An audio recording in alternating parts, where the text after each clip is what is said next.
So I am so excited. We have Mcgee, wife of two-time USA Rowing Bronze Medalist. He's also a four-time national team champion and a four-time USA Worlds competitor. She herself is a certified coding specialist and has worked in the healthcare system for over 15 years. And she's an amazing mom of two beautiful little girls. I couldn't be more honored to have her on this interview tonight. We're going to not only get into her true health and wellness journey, but take a look inside her life as a mom and a wife of a rowing champion, and touch on the things that we're going to be talking about in the upcoming masterclass. That's right. She is our first guest speaker.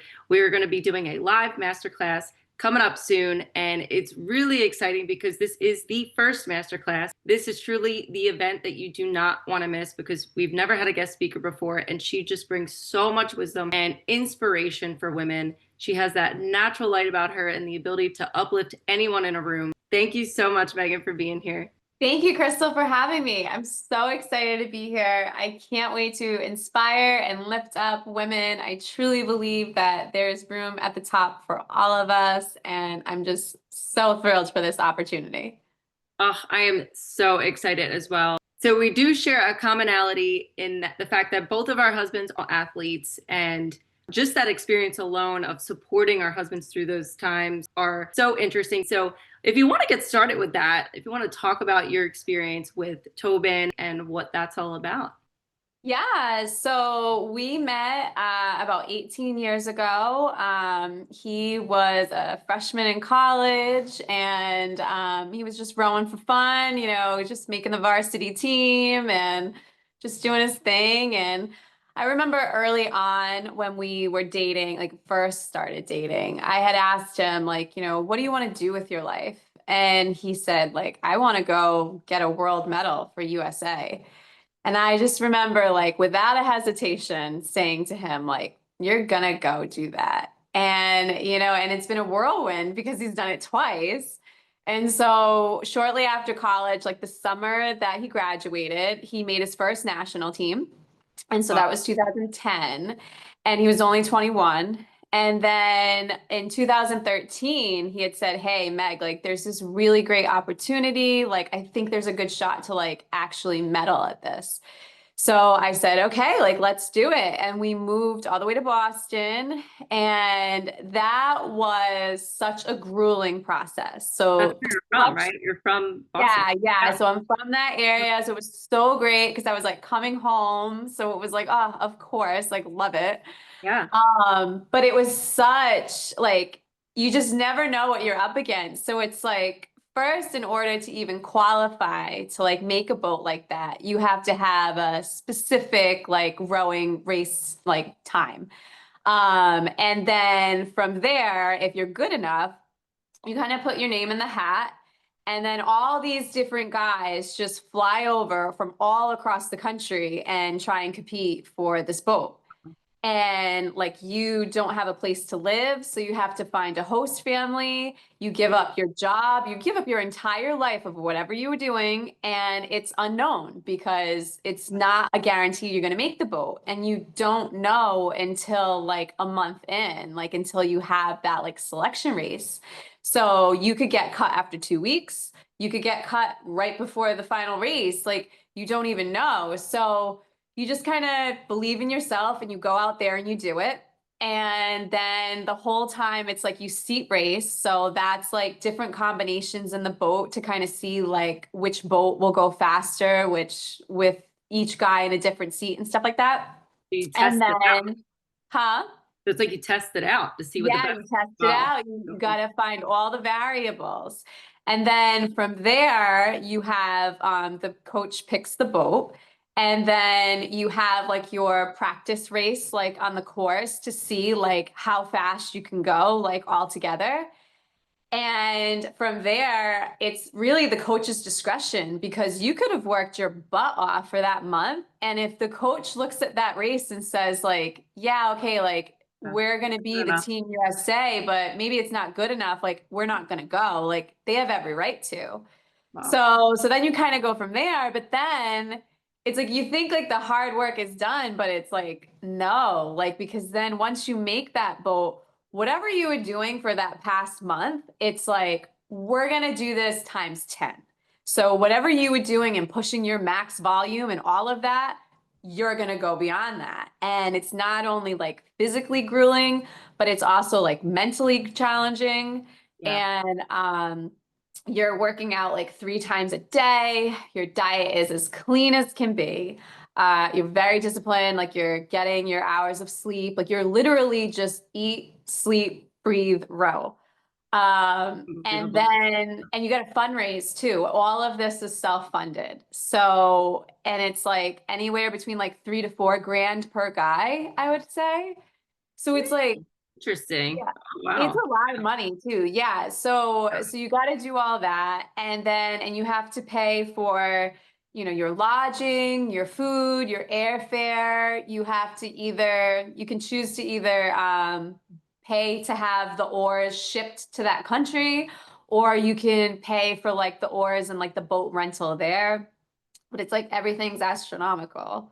So Um, is there any monetary like prize when you win or anything like where he gets money or it's all no oh, Yeah, no, it's oh like, my God. yeah, Yeah. it's just the title. Yeah. Right. So, Wow. and to compete at that level, most of the guys, like you can't have a job. Like you cannot have a job and do that because Yeah. that's what it is. But my husband, like, he's just built different. So he's like, oh, you tell me I can't do something? Yeah, I'm gonna go do whatever it is. So it was like, oh, you shouldn't really have a job. And he was like, you know what? I think I can do both. So he was juggling a job. And so like he would wake up at 5 a.m., go for a row, then he would go to work and he would do a workout for like an hour and a half during his lunch.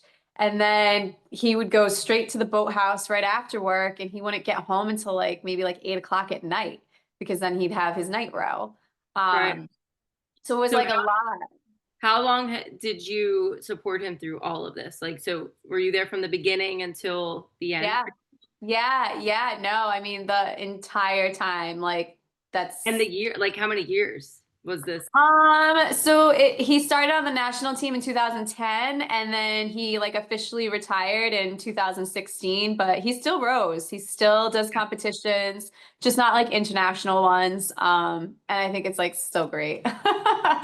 That's that's so cool. The fact that he had that drive and that passion to like accomplish that, Yeah. right? And Yeah.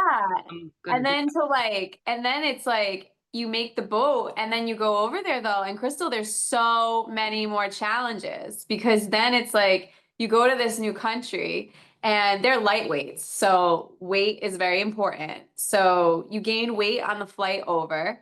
You have food over there that you don't know what the ingredients are. Like the sodium content is unknown. And then you have to weigh yourself like daily. And a lot of them, like that means like sweat runs, excessive right to keep it at a saunas. certain weight. Yeah, to keep Wow. that. And then they have like, there's always a stomach bug that goes around. So a lot of the times the athletes that are the day you're competing, like you're either like just healing from one or maybe you're getting one. And then it's like so physically just like taxing on the body. Like, I mean, these guys are in physical therapy. They are doing yoga constantly to keep that flexibility. Like Yeah. if you turn Very around cool. like a rower's hand, like on their palm, it's permanently blistered. Sometimes when they're rowing, it's open blisters. Oh my. Um, yeah, they Had get, told me that. I was going to mention that too. yeah, You said that he would get all blistered, and it's just insane, yeah. like the sacrifice that it takes and the grind to accomplish like Mhm. on that level is Oh just my God, these guys are like beasts, like beyond belief. So yeah. it's incredible. And it's 2000, so that was 2013, and then in 2015 he did it again. And that year was really special because I got to go out on the boat launch with them well, not every morning, but like a lot of the mornings, and I would like take pictures of them.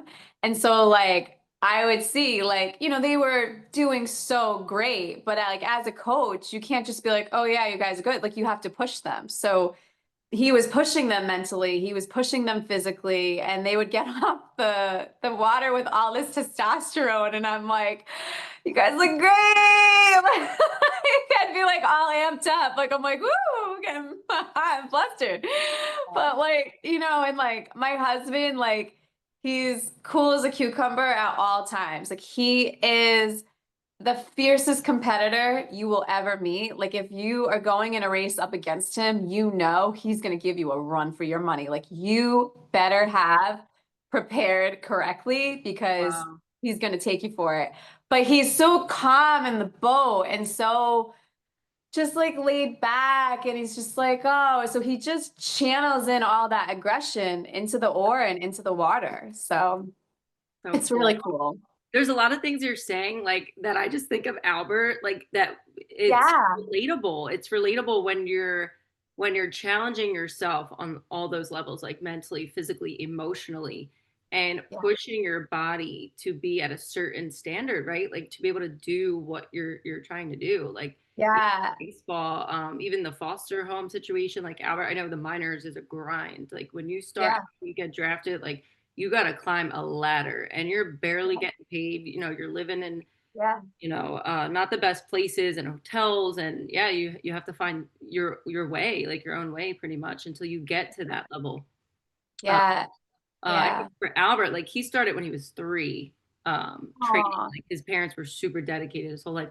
For Tobin, like, was this just like how long did he row for? But prior to saying that he was, His his dad was a rower.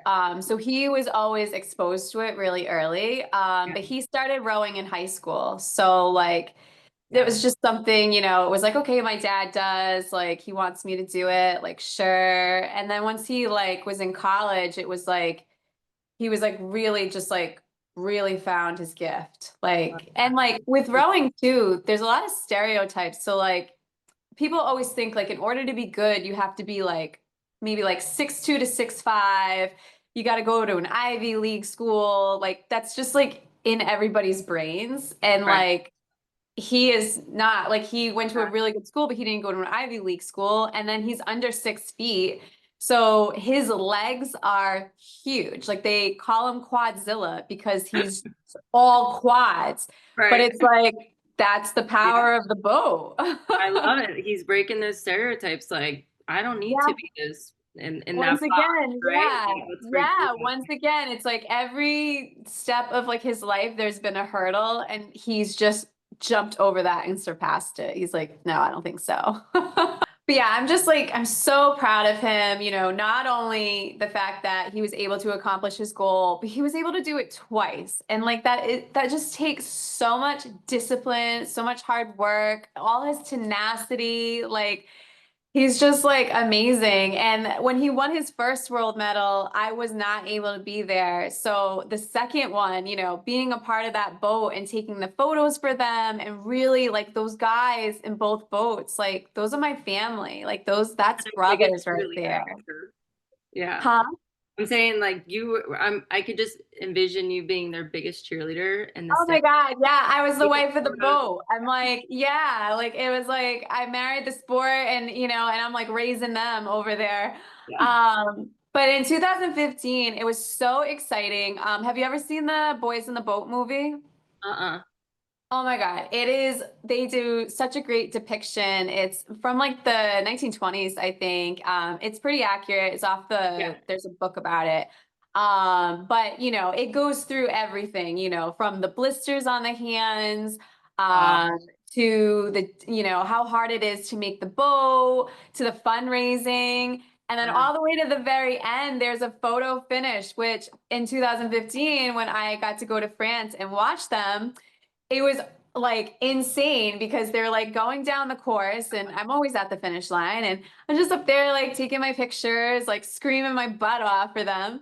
And right as like it's like them in Italy and they're neck and neck. And so right as they cross, like the announcers are like, okay, like we don't know who took third. They're like, so we got to go back and look at the film and it's what's called a photo finish. And it felt like forever because you're like, oh my God. And then I'm like, wait a minute, My God. That's I have the crazy. pictures. I'm like, wait a minute, like You're let me like, I see. know what happened. And so I like pull up my pictures and I'm like, wait a minute, wait a minute. And sure enough, I just start screaming. Like I'm like, Do it. You're oh like, my they did God. it. And he's in the bow seat, which is the first rower to cross over the finish. And there it is. Like it's like the finish line, Yeah. my husband. And I'm just like, oh my God.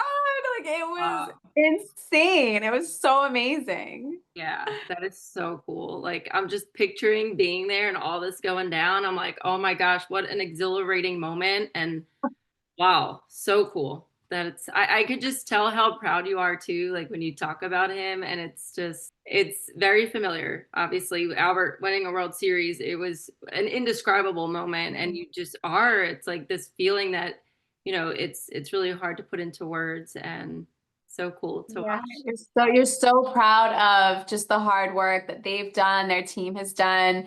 And like with rowing, you're really just taking like nine random guys and they go from strangers and they go to brothers. And it's magical to watch. Like the whole time I watched them practice, I was like, there's something so freaking special Oh, here. And you like, literally just gave me the goosebumps. yeah, Yep. yeah. All my Cubs fans watching, they know they are like the best fans in MLB, and something about that team in 2016 is And what. you guys broke your curse. You Oh guys yeah, broke your oh curse.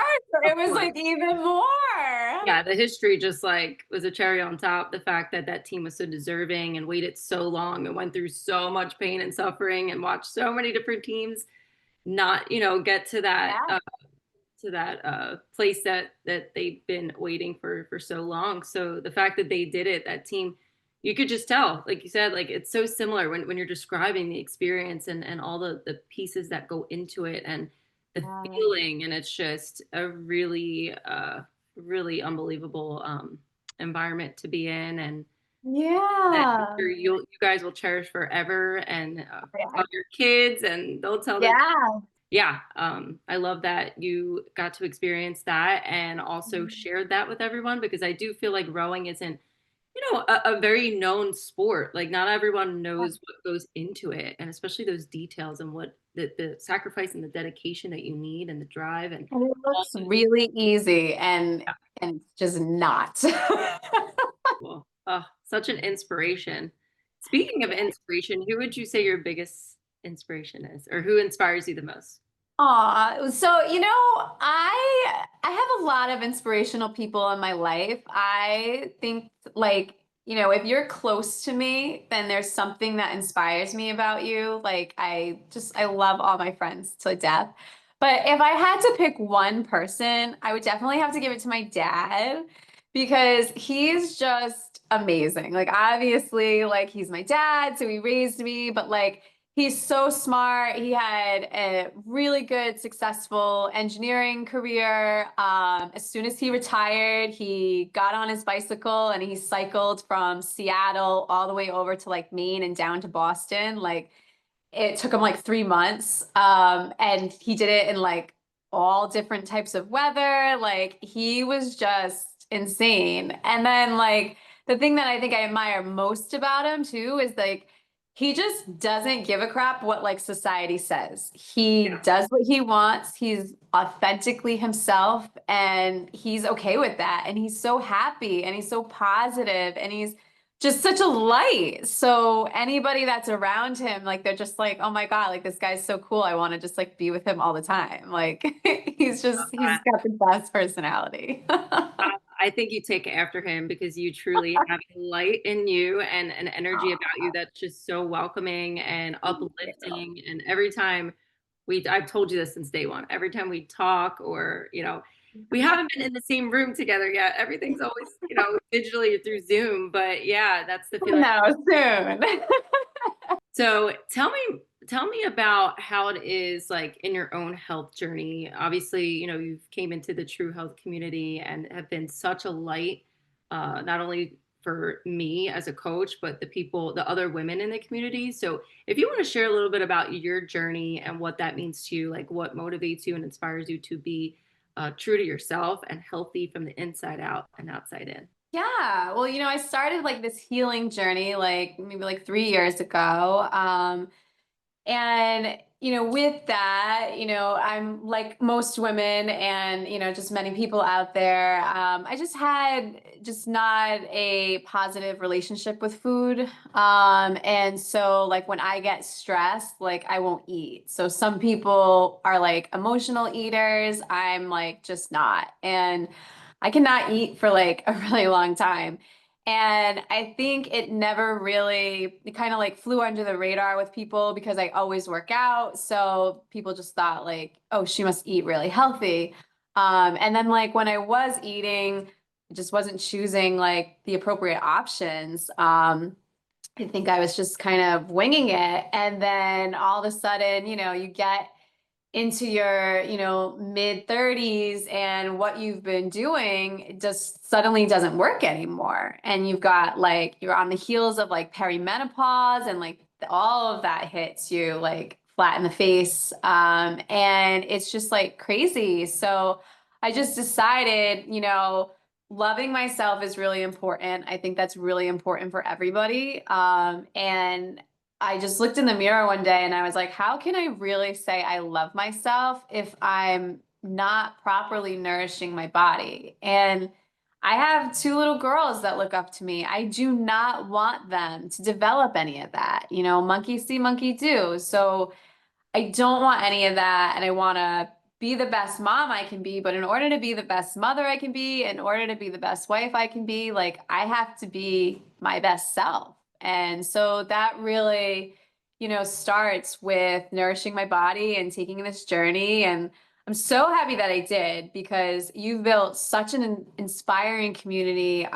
Everybody is we all have like different goals, but we're actually like all doing the same thing. And we're just there to get better, there to reach our highest potential. Everybody is so wonderful. Like you don't feel alone. We just share recipes. We share our wins of the week. We share our challenges. And it's just like nice to know like you're doing something great and you're not alone. And there's other women out there that can just kind of understand you. Absolutely. Yeah. And going back to what you said too about your girls and the way that they view their body and how they're going to grow up, like all those, you're setting the foundation now for them to be Yeah. strong women, but understand what true health is for themselves, right? We're kind of breaking that generational trauma to Oh my God, yeah. relationship with food and the things, right? The self-talk and how they're going to be secure, right? And not insecure. Yeah. You're going to uplift them. You're going to teach them what that looks like. And you're doing that. And I just admire you so much as not just a person, but a Thank mom too. you. We talk about this a lot and, share these things together. Since you've joined the community and we've began this journey. And I love too that you said, you're not alone. We really partner together. This isn't me telling you what to do, like, hey, you got to do X, Y, and Z. This is coming together and talking about the plan and really taking a look at what your lifestyle is like, what sabotages are there, what things that aren't serving you. And for sure, you've said it multiple times, the fact that you have to, it starts from within and you have to love yourself. So Yeah. how would you say that's been for you? Like maybe taking, kind of ripping down those walls and those layers of trauma or the healing process and growing the self-love. Like, what does that mean to you and how has that been for you? Well, the only way you can truly love someone else, right, is if you know how to love yourself. And I think that there's so many people walking around with like unresolved trauma, unresolved grief, and that's how they react. And so if you take a step back and you go through and figure out like what are those roots to those problems, then you're going to release all of that and you're going to react with love. Like so many people like don't want to do the work because they're afraid of it, but it's like yeah, it sucks when you're going through it, of course, but it sucks having to relive anything like that. But when you get through it and you take your demons and you look it in the face, it transfers the power from that and it restores it back into yourself. And so like we're always going to have triggers and whatnot in life, but like how you respond to them can be completely different. And Yeah. like we all go through so much stuff. And I do want to say too, I mean, you know, take your time, right? Like I feel like society tells you like you have to get over things within a certain time frame. And no, like you don't. Like if you don't want to get over something in 6 months, you don't have to. Like if you just lost your dad, like guess what? You're gonna take that with you for the rest of your life. And if there are hard days, allow yourself to have those hard days. Even if it's like 30 years from now, like take it. Like take it and just live in your truth and live in what's going on in you. Absolutely. Yeah, I feel like when we're able to face those things head on and take down those barriers, we're able to nourish our body, our mind, body, and soul align them all, right? And on a level that we're really able to experience life in a healthier, happier way versus when Yeah. we're stuck and holding on to things. So yeah, Yeah, yeah. it really is more than what you're putting into your body. There's a saying from my school, from the Institute for Integrative Nutrition, that Joshua Rosenthal always says, that the founder, he says, you could eat all the kale and broccoli in the world, but if you're not nourishing yourself on a deeper level, then you're really truly not able to thrive. And Yeah, yeah, you can have all the accolades, you can have all the accessories, you can have beauty on all the outside, but if you do not take care of what's inside here, like that's a big problem. And that eventually it's going to come out. It will always rear its head. So. yeah, so how would you say the community like ties that in, right? Like holds space for women to do that. I think we just allow each other to just be who you are. Like there's no judgment, there's just no negativity. We lift each other up. It's women supporting women. And Yeah. I think that there's room for everybody at the top. And it seems like everybody that's joined the program believes that too. And it's so refreshing, especially in like today's day and age with just the way society is. Yeah. Oh, I love that. It's a good feeling when we support each Yeah. other. We give each other a push sometimes, right? There's a couple Yeah. times where women felt that they wanted to just not give up, but not give themselves, like show up for themselves in some Yeah. areas. And we saw that, and we gave that person a push and Yeah. reminded her that it's okay. It's okay to start extremely small, Oh my God. Yeah, right? you just Like, have to start. You just yeah. have to start. Whether that's, if you don't work out, because here's the thing. If you don't work out a lot, right? And then you're like, oh my God, I've got to lose all this weight. So you're like, I've got to work out like 5 times a week. Like, no, you're going to burn yourself out. So it's like, do 20 minutes, like maybe go for a walk, try it once a week, see if you can do it twice a week, like slowly build up. And nutrition is the same way. Like you start by in the pantry, right? Like check those ingredients, like really just like start there. Like nobody's saying like 'cause everybody always has the same excuse, right? I don't have time or I don't like this. Okay, well, if you don't have time, something as small as just going in your pantry, everybody's got time for that. We're always shopping, right? Like we have Right. to. You're doing this stuff anyway. You're eating 3 times a day and Yeah, snacking, yeah. doing all these things. So why not take a look at what you're doing and make healthier switches, to Yeah, stay with absolutely. your body and your goals. So what would you say the most overrated and underrated trends are in the health and wellness world? So the most overrated would definitely be this diet culture around restricting yourself. Obviously, if you need to lose weight, you have to restrict the calories a little bit, right? But that doesn't mean Oh, only yeah. eating like, There's a strategy, right? Like you want yeah, to take a look at what you're doing and strategize for you. right, right. But I feel like so many people they get on these like fad diets and they're only eating like two things or it's like really high in fat or they're completely no carb and they're like carbs are the devil and it's like carbs are not the devil. Like that's how we fuel our body. But they Yo-yo don't dieting. Yeah. yeah, and that just creates this like yo-yo effect, right? Because okay, like they've achieved their goal and they've lost their weight, but then as soon as you stop, you get ravenous and you're like, "Oh my God, I need to eat all this stuff because I've, restricted myself in this way." And again, what I love about your program is like you've taught us sustainability. And I love that because it's like, you know, whenever you're gonna like particularly pay for something, right? Like you want to just pay for this one time. Like you don't want to have to keep joining all these other programs and keep having the same results and then falling off the wagon and, or just getting frustrated with just any fad, right? And that's what those are. They're just fads. They're short-term solutions and they're not actually doing much for you. Because it's just going to put you back at square one. And with you, you're like, no, like, yes, there's diet restriction, like there's calorie restrictions. But like I'm eating, like you're eating all the time, like you're eating so much. And it's just powers you so that way when you do get the right calories and you are in the maintenance phase or you need to be in the building muscle phase, like I know what I'm supposed to be eating and how much. Like that's the other thing too, like nobody tells you growing up, like they don't specifically sit you down when you're like 18, 20 years old and say like, hey, here's how to eat. Like nobody does that. Even the most health conscious mom out there, she's not sitting there with like the portion controls for 18 years showing you this is half a cup and this is what you do and this is the right carbs and this is the wrong carbs and all that stuff. And so you kind of just leave the nest and you're kind of just taught to figure it out on your own. And honestly, like, I mean, how I grew up, like my parents didn't know anything either, right? So it's like they didn't know how to eat. They weren't taught how to eat. So how are they supposed to teach me how to eat? And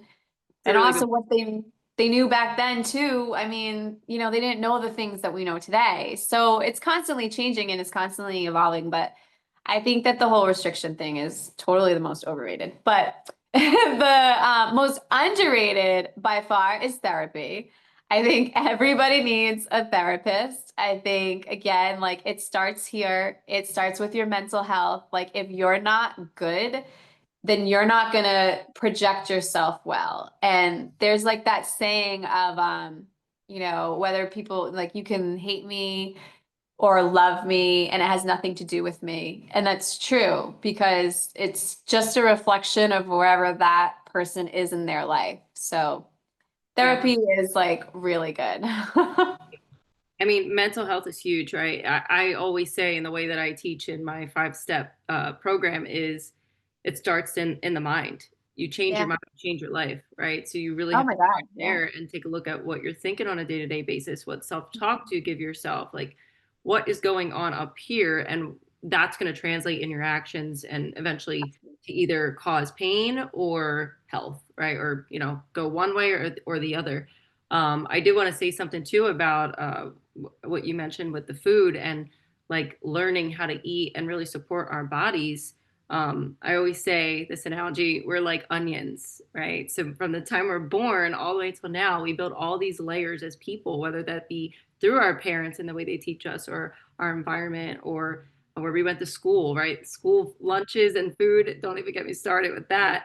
And also just in general, our culture and the way that we celebrate life, right? So food and the relationship that you have as you get older might end you up obese with chronic health issues and all these other things, right? So it's like it comes a point in life where you really do have to stop and say enough is enough and peel back those layers and really mold new ones. And it's not easy, right? And again, that this trap, this vicious cycle of, oh, let me try this diet or let me try that diet, or oh, I need to go to the gyms 5 times a week and then I'm going to fail or burn out. Like it's all set up to make you fail. And Yeah. you got to differentiate what's out there trying to sell you something or what's really out there with the right intention for you. And whenever you see sustainability, that's where you want to invest your money. That's where you want to say, okay, this is a one-time investment for the rest of my life.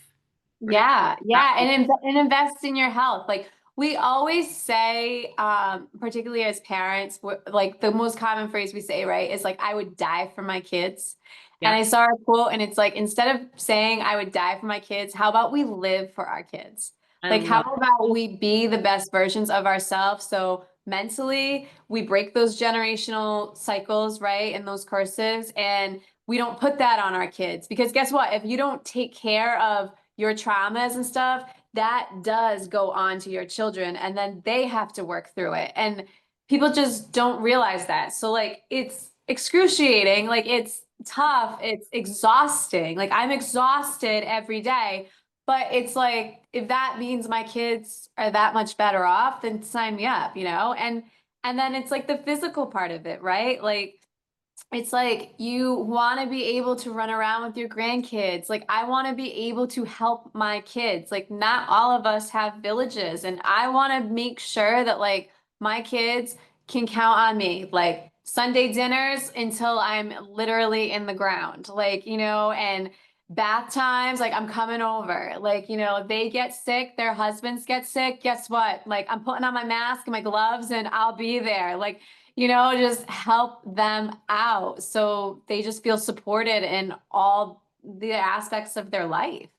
I love that. What a good mom you are. Oh, so I cool. try. Yeah, just seriously, like you showing up for them and helping them through life. And again, setting that foundation so they could be better humans than we are, right? Like we want them to be better than what we had or experienced, and set them up as best as we can so they could tackle life in successful ways as much as possible. Of course they're going to make mistakes and they have to learn, but Right. there's things as parents that we unfortunately a lot of parents don't take a stand for now, and that does have effects on their children as they get older. So hey, if we can inspire each other and educate each other and learn and find ways that are going to create that sustainability, but also help one another out. And And help each other. Yeah, be the village that, you know, we need for yeah, sure. and I'm really excited too in the masterclass to kind of dig deeper in some of the things that we're mentioning, especially in the fact that breaking through this cycle and how we could take tangible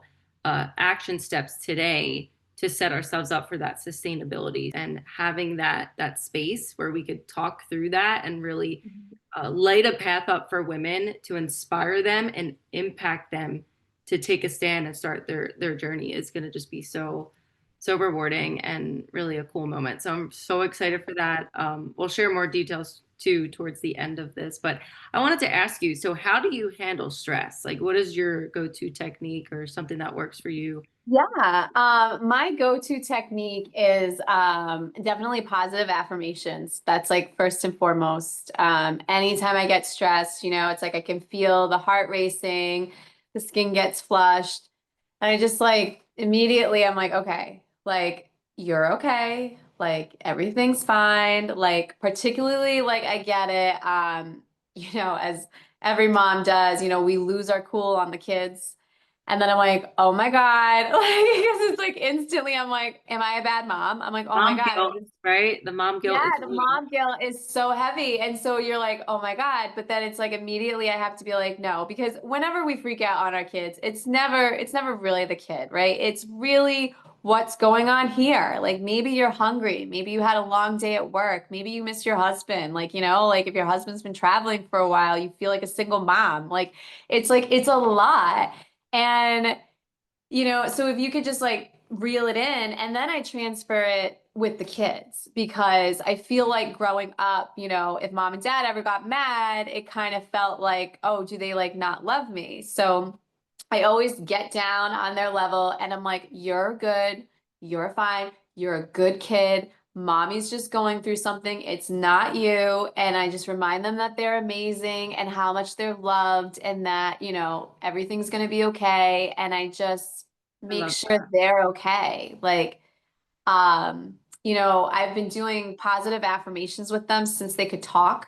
As soon as they started saying words, we would practice affirmations in the mirror, and then we do them still to this day, like nightly, like with like the bedtime stories.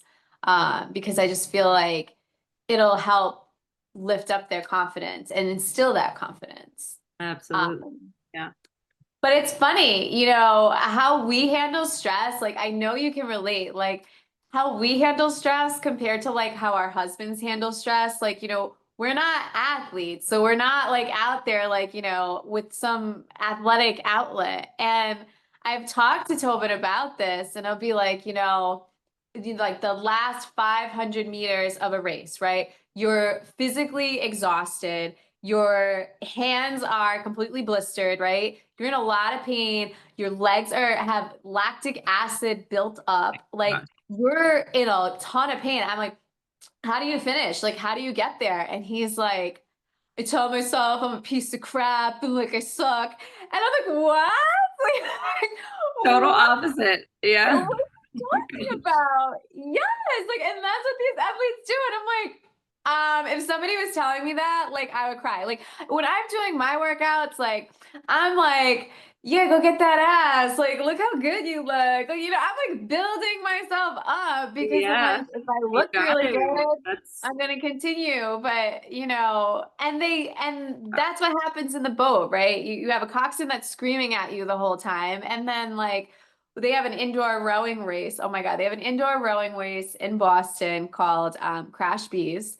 And he's been doing that since college. And so you have like a person behind you, like yelling at you, like while you're on this like indoor rowing machine.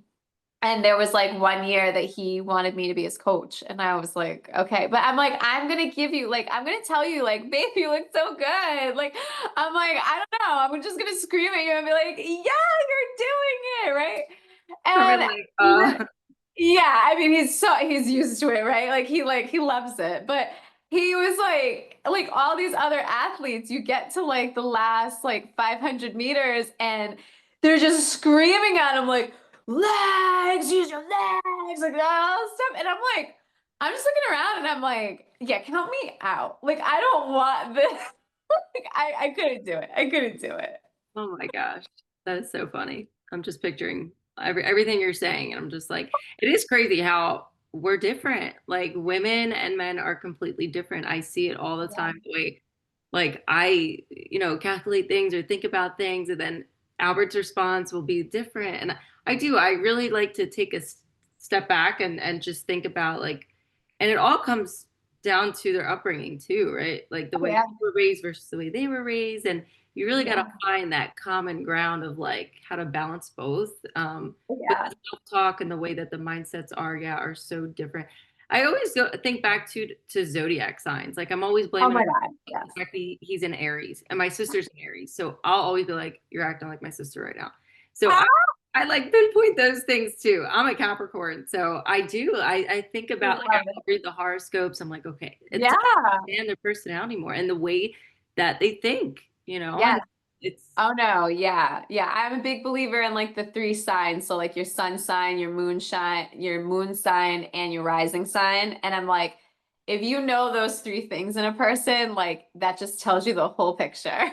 yeah, and the way that they deal with stress too, Yeah. like or Yeah. confrontation. Like some people are just more quiet and reserved, where I'm the opposite. Yeah. I like to talk about it. I like to get to the bottom of it until it's Yeah. like I can't. So yeah, balancing stress, balancing being parents, like you said, if your It's husband's tough. gone and you feel like a single mom, and then the mom guilt, there's so many layers to it. So how important would you say self-care is and really putting yourself first, like setting those. Oh, self-care, putting yourself first, that is vital. I feel like the way I at least grew up was kind of like the more you take care of yourself, like it can be linked to like being selfish. And I'm like, no, like that is like where your self-worth comes from. Like in our app that we have with your program, it's big with like the accountability. And that's part of it, right? Like when you're taking care of yourself, you're holding yourself accountable and you're like, what have I done today? And I sit there and I have a habit tracker and I check off everything I've eaten, right? So I ate breakfast, lunch, dinner. I took my vitamins. I have a hydration goal. I have, tracking the sleep. And then I have a self-care act that I do every single day. So I know that no matter what I was doing during that day, I made time for myself because that's what's going to ground me and that's what's going to help keep my happiness, it keeps you aligned with yourself and your values and who you are. I love the way that you hold yourself accountable. It's obviously really cool to see through the app, and I get to like root you on and be there with you through that. But that's one of the things, yeah, that is really important for me as a coach to make sure I show up for my clients, not only for me to like hold them accountable, but also teach them how to be self-accountable, right? Because eventually Yeah. you're going to go out off on your own and you're going to want to know how to do that, right? And cultivate that Yeah. who you are. But you are one of the most strong women that I've seen have that skill of really Oh, being committed and dedicated to what you're putting into it. And I know that strength comes from a lot of experience, right? And a lot of things that yeah. you've been through in life. So, yeah, Yeah. to choose to be a light, which you do every single day, like as a person, as a mom, as being in this journey and setting goals for yourself, you're just in general inspiring people when they see Thank that. you. Like you send Yeah.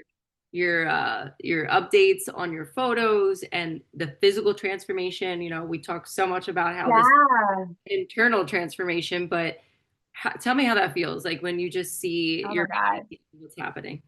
I mean, it's been insane. I mean, when I started this journey that, you talk about my strength, and that was really what I was searching for. Like I'm a big believer of taking my pain and turning it into purpose. And, that's just how I've always lived my life. But unfortunately, it's like everybody says, like, you're so strong, you're so strong, you're so strong.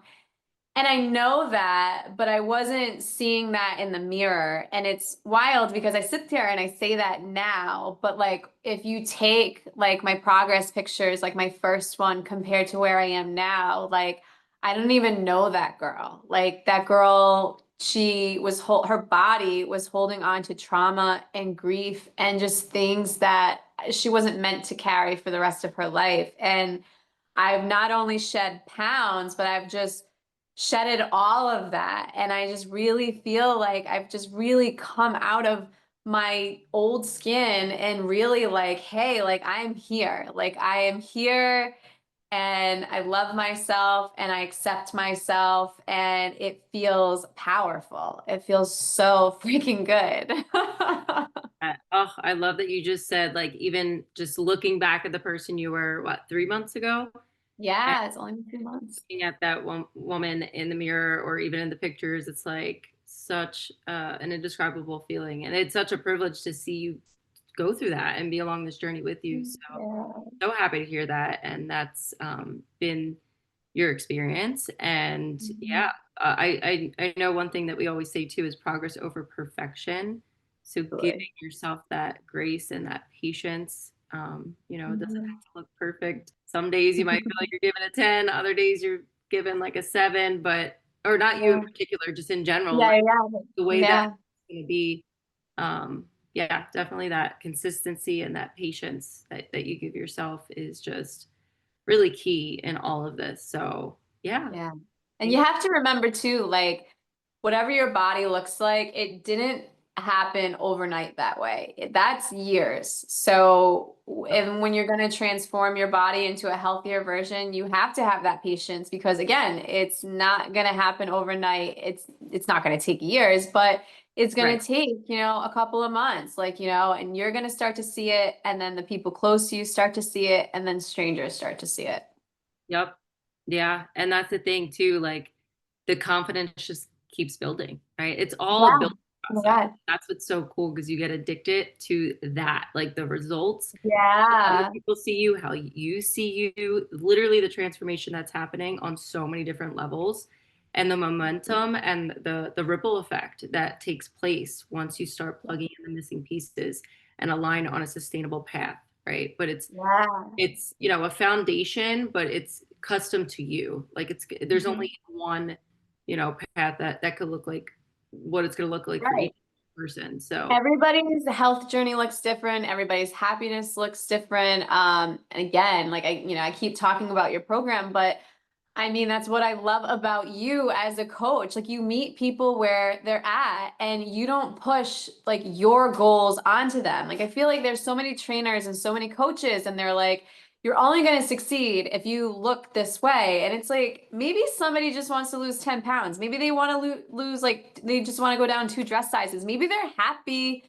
like that. Like, just let them be happy. Like, yeah, because like doesn't necessarily mean they're going to be happy at 100 pounds. Like they could be freaking miserable. Like it's like just so you just let people like people come into your programs and they say this is all I want to do. Sometimes people just want to clean up their pantry. They're like, you know what, like I don't want to use the same coffee creamer anymore. And, I just want to make like healthy swaps. And you're like, okay, we'll do that. Or they could take it a step further and they could do the meal plans. And you're like, okay, like I'll give you a meal plan. Or, they want like a fitness routine and they want to count the macros. And you're like, hey, I can do all that with you too. Like it doesn't have to be like crazy. And it's not a one size fits all program. Absolutely. Yeah, there's different levels. And I love that you mentioned too the creamer. There was an actual client who lost 14 pounds in her first 4 to 5 months just by making healthy swaps, right? We just started with that. And my reaction when I love on my clients, and I know we've done this a lot of times, but when you send me a label, I can't hold back. My detective in me, I'm just like, this, I point out all the things that are not serving you. I'm like, this is Oh, why, yeah. but I can't help it. I just, But this true health that's why we benefit, hire you. You've done all the work. So you're like, nope, this is bad, this is bad, this right? is bad. And It's, and I still can't get over the protein powder. So when we yeah, first started, I had sent you, things here and there. And a lot of it I was like, I would turn around and I'd be like, oh, this doesn't look good. Like it's got things in it that I can't pronounce. And you had asked me about protein powder, and I said, like, I don't buy that. Like my husband buys that. He's the athlete, whatever he buys, I'll eat it. Like, I'm sure it's fine. And you were like, okay. And so I just like randomly, casually, like show you the label, and you're like, well, like that's not the worst I've seen, but yeah, you're like, I think you could get cleaner. And so you had suggested Chobani, and I was like, okay, great, because like I don't even know what my husband uses now. Like it's like I don't have any like claim to that. So I was yeah. like, okay, like I'll try another one. And literally within that first week, my stomach went completely down. Like completely down. I That was was like, not fat. yeah, That was not water weight. Like that was legit whatever was in that protein powder. And I'm like, oh my God, like how many like years have I been eating this? And like my body's been having a reaction to it and I didn't even know. And it's just wild. it's wild. It really is. And the food babe, Bonnie Hari, is just like unbelievable. Yeah. If you don't follow her, you really should because she's so authentic and true to the transparency aspect. And that's why I named my business True Health because I share a similar passion of just like wanting to know the truth. Like, let's be transparent. Let's know exactly what's in our food. Stop playing games.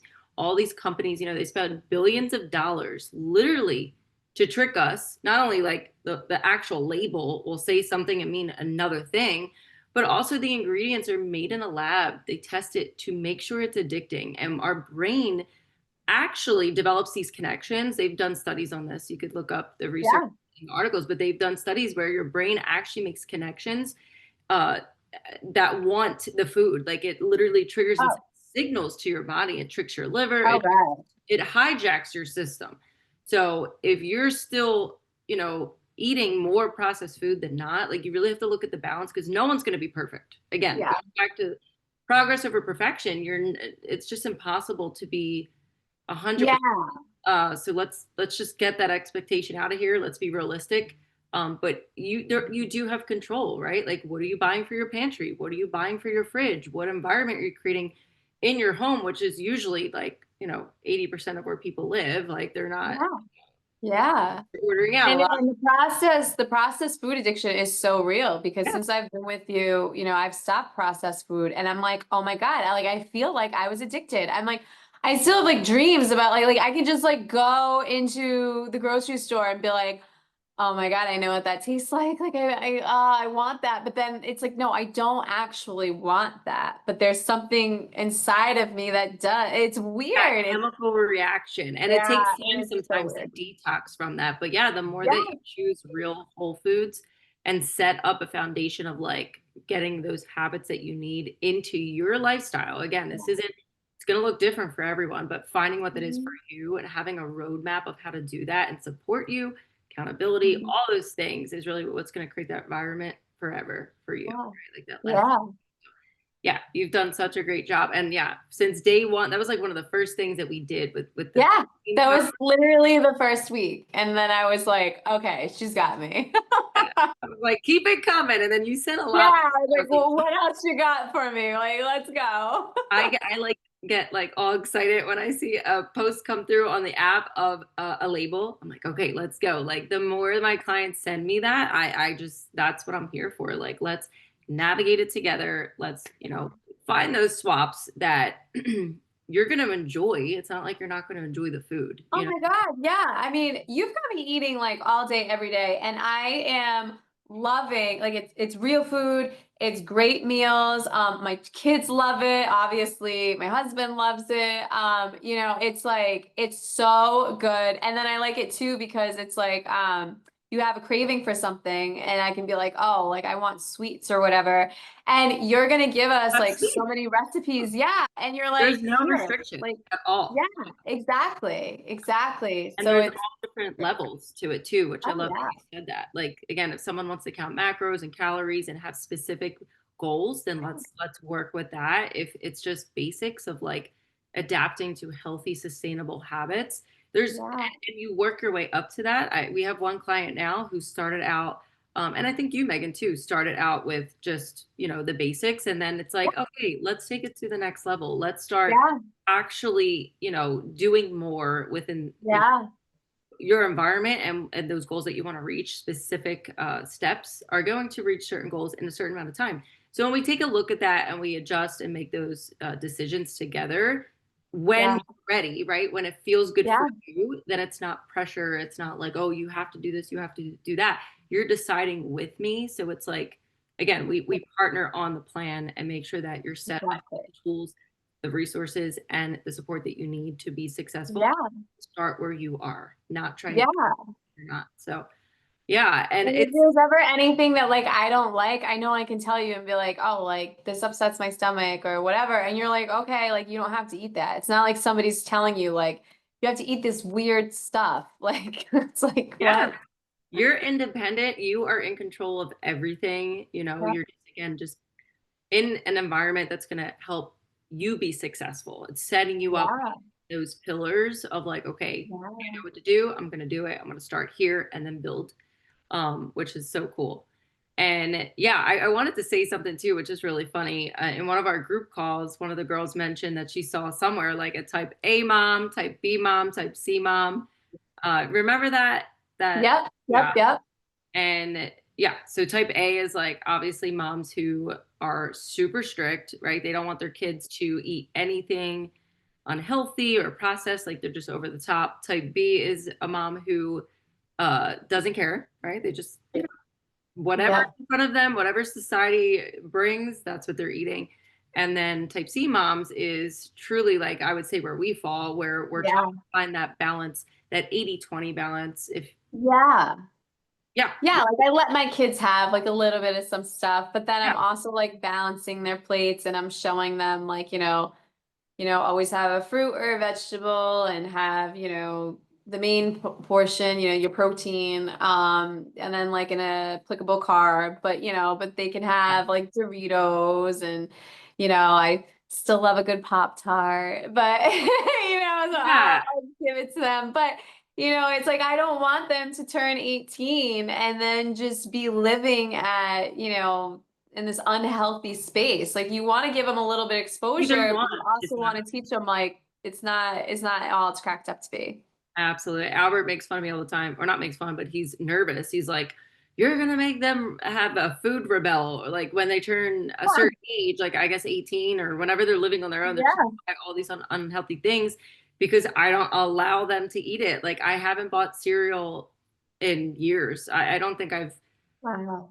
yeah, maybe when they were little, like when I was pregnant, believe it or not, I wasn't as like where I am today and how I choose to have Really? my pantry and my fridge is a lot different than back then. But of Oh my course, God. my kids will When have, I was pregnant, I was like crazy. Everybody yeah, else was having like the cravings, and I'm like, no, I'm like so vegetables. the opposite. I'm like my Yeah. folic acid, my protein. Like I'm like, Yeah. That was like the height of the Cubs and baseball. So I was having oh hot yeah. dogs and yeah, I was on a whole different level than I'm on now. But yeah, so he's like, "Oh, our kids are gonna want these things," and like at the end of the day, go have them. Like I'm not gonna hold anyone back, but right now I'm the one in control, and I Yeah. think it's just more so educating them. Like that's what I care Yeah, about the most. Uh, exactly. if they want to try something and they really want something, then let's talk about it. Like, okay, Right. like I'm not gonna shut anything out or be like, you can't have that and have that type of reaction because that's negative. Like I don't want to be negative about it either. I just want to be, educate them so they can make the decision on their own and they are aware they have consent over, okay, I want to do that or I don't, or, have that balance for themselves and teach them how to do that because it's not going anywhere, right? Like it's not just like tomorrow our food system is going to put uh, our benefit first. No, right now it's No. first. So And two, like if you shelter your kid like completely, and then they do go out and have like, say they're like on the road somewhere when they're older and you have to stop somewhere to eat. If your body's not used to it, then you're gonna have like that just negative like gut reaction where it's just like not good. yeah, it's definitely, I would say, a balance. It really is Yeah. just doing your best, making sure that the majority of what you eat is going to serve your body. If not, Right. then you know where that's going to lead you. It's going to just Right. lead to problems, right? Starting with Yep. inflammation and your gut. Oh So, my God. yeah, pressure's off. There's no perfection for anyone. And that's just Yeah. the bottom line. We're all just surviving. We're all just we're trying to do the best we can. There's too much. Like there's too many things out there that like you can't control. So you just try and control what you Make it work can. for you. And there's literally no right or Yeah. wrong. But yeah. Yeah.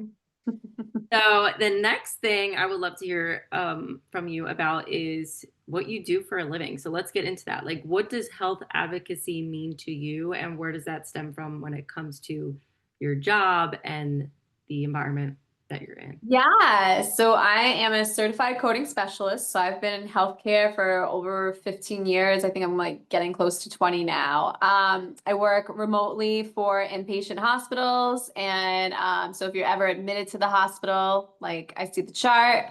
I always make the joke that like we have to know as much as a doctor, but we just don't get paid nearly as much as a doctor because we do. We have to catch things. We have to notice like, oh, this patient was being treated for something, but the diagnosis was never noted. So like you have to make sure that they're gonna like, talk about that. Sometimes you catch things on like radiology reports and you're like, hey, like this kind of stands out. Like, is this significant? Like, what are you doing for the patient? You want to make sure that everything flows in a good direction. But it totally ties into being your own self advocate. Like that's huge. It's so important because doctors are human, like they miss things. And so I always say, like, if something feels wrong, like speak on it. Like if something just feels off in the slightest degree, ask questions. Go get that second opinion because either they didn't explain it fully, like properly, or something's off and you have another physician come in and say, you know what, no, you don't need that surgery or whatever. And I mean, it strikes such a chord with me because all of my friends and family, they know like if they go to the hospital, I am on speed dial and I'm talking with those physicians. And so many times those physicians are like, well, we don't know what's going on. And so we're just going to send them home. And I'm like, this patient can't walk. I'm like, you think they're going to drive home? Like, I'm like, no, I'm Yeah. like, you are not sending that person home. So I'll be like, you need to run this test. You need to call this person for a consult. Like, you have to do this, you have to do that. And they're always like, what do you suggest? And I'm like, is this a joke? Like, I'm like, like, because I'm like, is this like seriously a game? Yeah. Because what if I didn't know this stuff? I'm like, what would you ask? Would you ask a person that's not in healthcare? What do you suggest? No, you're the one with the MD. Like, what do you suggest? And I've seen so many things happen. I've seen people really, I've seen some cancer, more than one cancer diagnosis missed.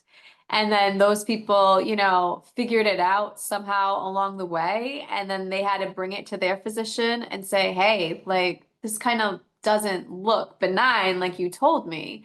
And, that's playing with life or death. Yeah. Very And then serious I've situation. had my own experiences too, which, it's like I feel like you get gaslit a lot. So like when I was pregnant with my second daughter, so I had delivered, and then 4 weeks after, I had like this sudden abdominal pain. So immediately I thought like, oh my God, I've got a stomach bug, even though I didn't leave the house because that's just where my mind goes. And Yeah. then I was like, okay, no, it can't be the stomach bug because I've had this now for like 2, 3 hours. And then I start like processing it all in my head. And I'm like, okay, like I don't want to go to the ER and just to get sent home. So I'm like, what could this possibly be? And so I immediately think like, okay, I just gave birth. I had a bunch of medications, like probably like maybe it's constipation, right? So I go get a laxative, even though I knew like deep in my soul, like probably it's not that, but I knew like let's just rule it out because you never know. Yeah. So did it, nothing happened. So I called the doctor, and sure enough, the doctor was like, when was your last bowel movement? And like, how much fiber are you getting? And I'm like, no, I'm like, it's not it. I'm like, this is like pretty intense. I'm like, it's been going on for like a long time. And they're like, okay, like, just give it a little bit, like call us in the morning. And I'm like, what? Like, no, right? So I'm like, oh my God. So I hang up because I'm like, okay, like I'll ride it out. And then it just gets even worse. And so then in my head, I'm like, okay, like I know signs and symptoms. So I'm like trying to feel around, and I'm like, could it be a cyst? And it's like, no, it doesn't really match. And then I did think about my appendix, and I remembered like there's something about like jumping up and down, either like you can or you can't. And so I start to like try and jump up and down, but like the pain's all over at that point. And I'm like, I can't remember anything. I'm like, oh my God. So I Oh, called them back. Right. So I called them back, and I'm like, no, like, okay. I'm like, something is seriously wrong with me. And the doctor was like, I had just gotten cleared to start working out because I worked out crazy all through my pregnancies. So like, I mean, I was as fit as one could be. And so they were like, oh, well, like you just got cleared to start working out. Like, have you started? And I was like, yeah, but like, I don't even know what I was doing. Like, I don't even think I had gotten on the rowing machine, like maybe lifted a weight. right. And they're like, oh, they're like, you probably pulled a muscle. And I'm like, me? Pull a muscle? Like, you can go tell somebody else down the street that they pulled a muscle. Like, Oh, I did so not pull a frustrating. muscle. Thank you. Yes. So I hang up, and they're like, tell me to take Advil. And I'm like, I'm going insane. Like, I'm like, this cannot be happening. So my husband, like, he puts the kids to bed.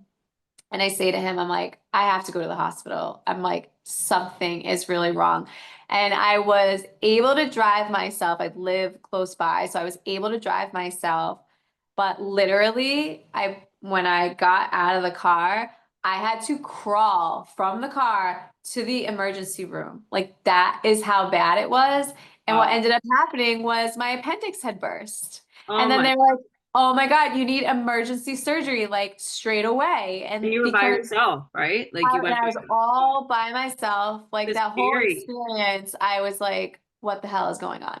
Yeah. And it was so scary. And it was like, everything was rushed. Like they had to Yeah. transfer me to a different hospital. Like it was like crazy. And I was just like, I could have died. Like that was why they had to rush me over and do this Right. emergency surgery, because it was like everything was everywhere, the fluid, like the appendix literally burst. And it's like your body can get septic, go into shock, and die, especially when you're in postpartum. And I was like, oh my God. And I'm like, nobody gave a crap. So it's like you have to be your advocate, You have because you can't trust anybody else. And you know what? And I always say, if you don't know, because how many people work in healthcare? Like, and not everybody works in healthcare. If you don't know what's happening, or, you got to go to the hospital and you're alone or you're confused and you just don't know, like, at least like reach out to somebody, whether they are in healthcare, like any part of healthcare, they can help you. They can help narrow it down. They can help X, Y, and Z, this whole thing. Or, you know what, call somebody like that you really trust, and they might know somebody in healthcare who can get you in touch and, go through all the things, because it's scary. You just don't know. I think it comes down to life or death situations, whether it be like an emergency situation or even over time. The more preventative we could be, the more we dig deeper. And like you always say, ask why, ask questions, That's the get second question. opinions, get five opinions, like whatever you need to do to be like stand up for yourself. It's not that you're Yeah. trying to be your own doctor or cure yourself, but at the end of Yeah. the day, they are human. Like doctors are human, and there's wonderful doctors out there, like life-saving doctors Oh my that God. are love what Tons, they do, tons. love Like their they patients. Yeah, but They do the Lord's work, but sometimes even they're at a crossroad, and as particularly in the ERs, you all these never know. hospitals are being flooded right now. These doctors, these nurses they are completely overworked, they're understaffed, like they can't think, they're doing like 3 days in a row sometimes for a shift, like they physically, like they just can't think. So they're sitting there going, I don't know, because it's not cut and dry, and not all the time is it cut and dry, but it's like you gotta keep pushing. It's it's nerve-wracking, in those situations, but yeah, you always wanna follow your gut, but don't be scared to stand up and ask questions and, dig deeper, and, yeah, only you know your body the way that you know it. No one else can feel it for you and those feelings that you have, but I do wanna touch on too, like, even subtle symptoms, right, that we suffer with every single day. Yeah. Um, One of the main topics that we're gonna go into in the masterclass is dysfunction. Um Mhm. Dysfunction can look like so many different things, right? When we have Mhm. dysfunction in our body, whether it's starting with the gut, hormones, the nervous system, the musculoskeletal system, like there's so many different things that could be off and experiencing dysfunction. And it's a whole ripple effect and like a multifaceted thing. Like the body, right? It's not cut or dry most of the time. So we're really going to dig deep into what causes the dysfunction, Mhm. like what it looks like, what Mhm. symptoms could look like, um, target those things that are triggering it, and how to create your roadmap of getting away from it. So we want to heal, right? We want to lean Yeah, towards yeah. ease, not disease, and create a thriving environment starting from within. So just to give you a little glimpse of what it's going to be like, we're really going to get into the thick of it and map that out. And I'm excited. So I think this is what, like almost done, right? What would you say? Yeah. Maybe one more good question. So let's leave the audience with one last question. So if you could give women advice who are watching this or who are going to tune into the masterclass, what would you tell them and leave them? I would tell them stand up for yourself and stay true to yourself. Say no to things. It's okay to say no. A lot of us are run down. We are exhausted. If you don't want to go to that holiday function that your mother plans every single year because your kids are crazy and they're cranky and they're overtired and blah, blah, blah, say no.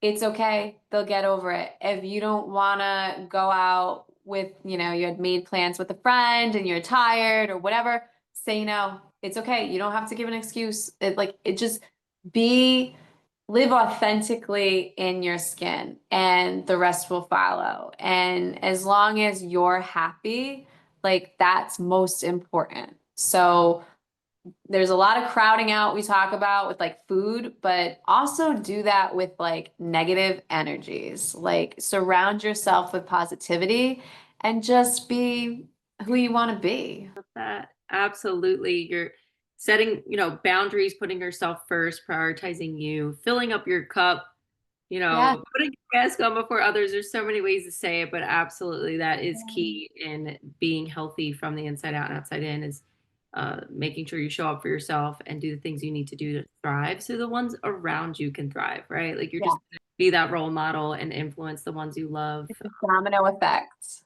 Yeah, for sure. So we're going to get into more of that during the masterclass. Megan will be the first guest ever. This is kind of like the first masterclass I've ever done. I have done webinars, way back when, but this is going to be special and something different and unique for everyone. Whoever wants to tune in can. I'm also going to be sharing my 5-step system to reclaiming your health and your confidence, so you can break through this cycle of frustration, yo-yo dieting, heavy exercise, gaining the weight, losing the weight, just completely get rid of that toxicity and that mindset and lean into that sustainability. So we're going to do all of that and more. And I just want to say thank you so much, Megan. You were such a light tonight and shared so much of your wisdom and, your journey with us that was so inspiring and really exciting to take a look in of what it's like to be the wife of a rower and a mom and what you do on a day-to-day basis to stay true to yourself and healthy and happy. So thank you for having me, Crystal. This has been such a joy, and I can't wait for the masterclass. I can't wait to, even if we just touch one heart, like that's all going to be worth it. yay, I'm so excited. I couldn't agree more. Whether it's one person or 100, it doesn't matter. Yeah, let's uplift women one small step at a time, and let's do it. So make sure to tune in. You can find the link below or in my bio. However you're watching this video, make sure to check out the details because it's going to be something very inspiring and something that's going to allow you to kickstart your journey now, today. Some tangible action steps and really getting into the details of how you can create and reclaim your health and confidence. Thanks so much for having me, Crystal. Let's go change some lives. Let's do it.